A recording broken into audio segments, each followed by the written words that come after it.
হচ্ছে ভাই কার্ডগুলো, কার্ড কালেকশন। আমি কার্ড কালেকশনটা দেখাবো, তা তোমরা দেখো। এই দেখুন এই কার্ডটা, এইটা আলাদা, এইটা আলাদা,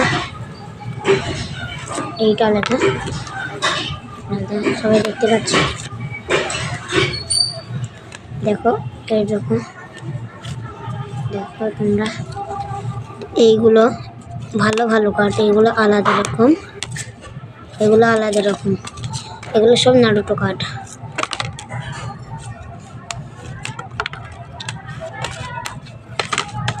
এগুলো আমি মিশো থেকে অর্ডার দিয়েছি। এক পিসের দাম 20 টাকা করে। তো তোমরা দেখো এই কার্ডগুলো, দেখো আমার কাছে প্রচুর পোকেমন, নারুটো, এনিমিস ও গোকু অনেক ধরনের কার্ড আছে আমার কাছে। তো তোমরা দেখতে পেলে বন্ধুরা, তা এই দেখো আমার কাছে।